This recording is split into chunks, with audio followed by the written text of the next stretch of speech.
Bismillahirrahmanirrahim. Assalamualaikum warahmatullahi wabarakatuh. Selamat pagi dan salam sejahtera untuk kita semua.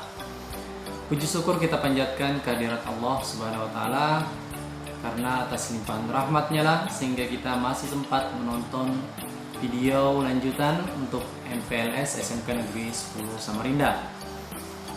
Tak lupa pula kita kirimkan salawat serta salam kepada junjungan Nabi besar kita Muhammad Sallallahu Alaihi Wasallam beserta para keluarga dan para sahabatnya. Anak-anakku yang saya banggakan beserta didik baru SMK Negeri 10 Samarinda, bagaimana kabar kalian? Mudah-mudahan selalu dalam keadaan sehat walafiat dan diberikan kemudahan oleh Allah Subhanahu wa taala dalam menjalankan kegiatan sehari-hari dan belajar dari rumah.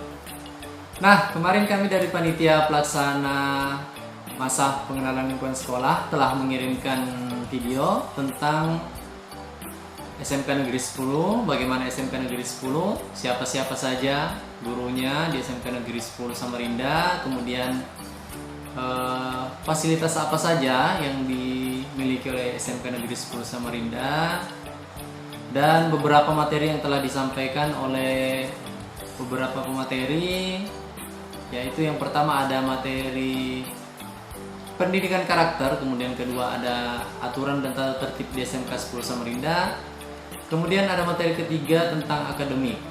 Nah, mudah-mudahan anak-anakku sekalian dapat mengerti dengan materi-materi apa yang telah disampaikan pada video sebelumnya. Oke, pada video kali ini saya akan membahas tentang bagaimana cara belajar dari rumah. Ini masih lanjutan dari materi MPLS yang telah kita bagikan sebelumnya. Nah, bagaimana caranya? Saya harap semua anak-anakku sudah menonton video yang kami bagikan sebelumnya tentang masa pengenalan lingkungan sekolah SMK Negeri 10 Samarinda. Terima kasih untuk kalian yang sudah nonton video sebelumnya tentang masa pengenalan lingkungan sekolah di SMK Negeri 10 Samarinda. Dan bagi yang belum nonton, harap segera menonton. Nah, terima kasih juga untuk kalian yang sudah subscribe channel ini. Dan bagi kalian yang belum subscribe, segera subscribe channel ini, karena subscribe itu gratis. Kemudian jangan lupa komen, jangan lupa like, dan bagikan ke teman-teman kalian. Mudah-mudahan channel ini dapat bermanfaat untuk kalian semua. Oke, sebelum kita lanjut pada materi selanjutnya, izinkan saya memperkenalkan diri saya. Nama saya Muhlis Mustari. Saya adalah guru teknik bodi otomotif atau guru body repair. Kalian bisa memanggil saya Pak Muhlis. Nanti kalau bertemu saya di jalan, kalian bisa menyapa saya. Baik, pada video kali ini saya akan membahas materi tentang bagaimana belajar dari rumah. Bagaimana sih belajar dari rumah menurut kalian? Kenapa sih kita harus belajar dari rumah? Tentu saja kalian semua pasti sudah tahu kenapa kita harus belajar dari rumah. Kenapa enggak kita belajar di sekolah saja? Yang pertama tentu saja alasannya karena pandemi virus corona sampai saat ini belum usai. Kemudian Kota Samarinda pertanggal 18 Juli 2020 masih dalam zona merah. Menurut data dari Dinas Kesehatan, sekitar 83 pasien positif masih dirawat di beberapa rumah sakit di Samarinda. Kemudian yang ketiga ada surat edaran dari Dinas Pendidikan Provinsi Kalimantan Timur tentang pelaksanaan masa pengenalan lingkungan sekolah di rumah masing-masing atau melalui daring, dalam jaringan atau online. Dan begitu pula nanti proses belajar mengajar di SMK 10 Samarinda akan dilaksanakan dengan metode daring. Nah, sekarang apa sajakah yang perlu kalian siapkan untuk mengikuti proses belajar dari rumah? Tentu saja yang pertama adalah HP atau Android. Saya yakin rata-rata peserta didik SMK Negeri 10 Samarinda sudah mempunyai handphone. Kalaupun tidak, nanti bisa pinjam ke handphone orang tua atau tetangga atau punya teman untuk mengikuti pelajaran dari rumah. Yang kedua, tentu saja harus ada jaringan seluler. Kalau misalnya di antara peserta didik SMK Negeri 10 Samarinda ada yang rumahnya tidak terjangkau dengan jaringan seluler, nanti bisa cari tempat untuk belajar yang ada jaringan selulernya. Yang ketiga, pastinya adalah paket data atau kuota. Nah, yang keempat adalah kesadaran diri dari masing-masing peserta didik. Jika kalian punya kesadaran untuk belajar dari rumah, tentu saja kalian akan melaksanakan proses belajar dengan baik. Tetapi jika kalian sendiri tidak sadar dan tidak mau belajar dari rumah, saya rasa proses belajar dari rumah tidak akan berjalan dengan baik. Nah, kemudian yang kelima, ada dukungan dari orang tua, baik itu secara moral dan ada pula dukungan moral. Nanti pihak sekolah akan mengundang orang tua kalian masing-masing untuk datang ke sekolah, sehingga pihak sekolah dapat menjelaskan proses belajar dari rumah, sehingga orang tua kalian dapat mengawasi kalian selama proses belajar dari rumah. Nah, ada beberapa metode yang sering kita gunakan pada proses belajar dari rumah. Di antaranya adalah sebagai berikut. Yang pertama adalah video conference. Dalam hal ini, biasanya yang paling banyak digunakan adalah aplikasi Zoom. Nanti kalian harus menginstal aplikasi Zoom di HP kalian masing-masing untuk mengikuti pelajaran secara live dengan menggunakan aplikasi Zoom. Kemudian ada juga aplikasi Google Meeting. Ini di setiap akun Google biasanya sudah tersedia, atau kalian bisa download aplikasi Google Meeting. Kemudian ada Webex. Nah, ini sama saja dengan aplikasi-aplikasi sebelumnya, hampir rata-rata semuanya sama. Ini bisa digunakan untuk belajar dari rumah dalam bentuk video conference. Nah, metode yang kedua yang bisa digunakan adalah dengan menggunakan WhatsApp. Tentu saja kalian rata-rata di handphone kalian sudah punya WhatsApp masing-masing.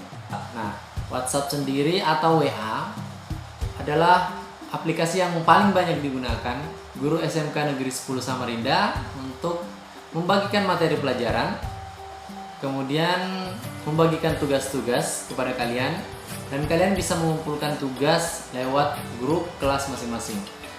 Nanti semua guru yang mengajar di kelas kalian akan dimasukkan di grup WhatsApp kalian masing-masing. Yang ketiga ada aplikasi Facebook. Saya rasa anak-anak sekalian rata-rata sudah mempunyai Facebook masing-masing. Nah, Facebook bisa menjadi salah satu alternatif untuk melaksanakan pembelajaran dari rumah. Tentu saja karena Facebook mempunyai fitur siaran langsung. Guru bisa melakukan siaran langsung, memberikan materi pelajaran, dan siswa bisa mendengarkan atau menonton siaran langsung gurunya memberikan materi pelajaran, serta dapat bertanya langsung pada saat gurunya melakukan siaran langsung. Selanjutnya ada aplikasi YouTube. Nah, sebagai contoh, video ini adalah video pembelajaran melalui YouTube. Jadi, guru bisa merekam materi pelajarannya melalui rekaman video, kemudian menguploadnya ke YouTube, dan peserta didik bisa menonton dari rumah, mempelajari dari rumah, kemudian bisa bertanya di kolom komentar YouTube, dan YouTube bisa ditonton berkali-kali oleh siswa. Jadi kalau misalnya kalian belum paham tentang materi yang dijelaskan oleh guru kalian, kalian dapat menonton YouTube ini secara berulang-ulang. Seperti itu. Selanjutnya ada aplikasi Google Classroom. Nah, Google Classroom ini biasanya digunakan untuk mengirimkan materi, dan siswa mendownload materi yang ada pada kelas masing-masing. Bisa juga digunakan untuk mengirimkan tugas dalam bentuk Google Formulir. Kemudian siswa mengerjakan tugas dalam bentuk Google Formulir tersebut dan mengumpulkan lewat Google Classroom tersebut. Kemudian aplikasi apa lagi kira-kira yang dapat kalian gunakan untuk belajar di rumah? Tentu saja masih banyak aplikasi. Itu tergantung dari gurunya masing-masing mau menggunakan aplikasi apa untuk membimbing kalian, untuk mengajar kalian belajar dari rumah. Masih ada contoh seperti website Edmodo, kemudian ada Ruang Guru, Kemudian ada juga panduan belajar yang disiarkan langsung oleh TVRI. Nah, untuk mata pelajaran praktek sendiri, nanti sekolah akan memanggil kalian satu persatu atau per kelompok untuk melaksanakan praktek di sekolah. Jadi kalian tidak perlu takut untuk tidak melaksanakan praktek. Belajar dari rumah bisa dilaksanakan dengan mempelajari materi-materi yang telah diberikan oleh guru. Kemudian nanti kalian akan dipanggil ke sekolah untuk melaksanakan praktek sesuai dengan materi apa yang telah kalian pelajari sebelumnya. Nah, terima kasih bagi kalian yang sudah nonton video ini. Mudah-mudahan bermanfaat untuk kita semua. Terima kasih juga untuk kalian yang sudah subscribe channel YouTube ini. Bagi kalian yang belum subscribe, sekarang jangan lupa subscribe, oke? Karena subscribe itu gratis. Jangan lupa juga komen, like, and share ke teman-teman kalian agar channel ini dapat bermanfaat untuk kita semua. Baiklah, demikian materi yang sempat saya sampaikan pada hari ini. Semoga bermanfaat untuk kita semua. Kita akan berjumpa lagi di materi-materi selanjutnya. Semoga pandemi ini dapat berakhir sehingga kita dapat kembali bersekolah seperti biasanya.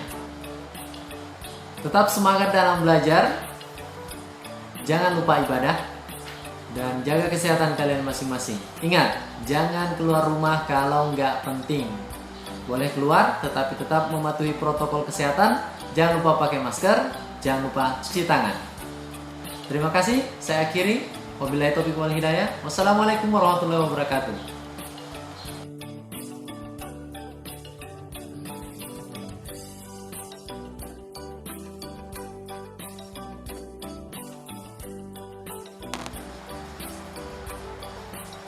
Oke, pada video sebelumnya kita sudah bahas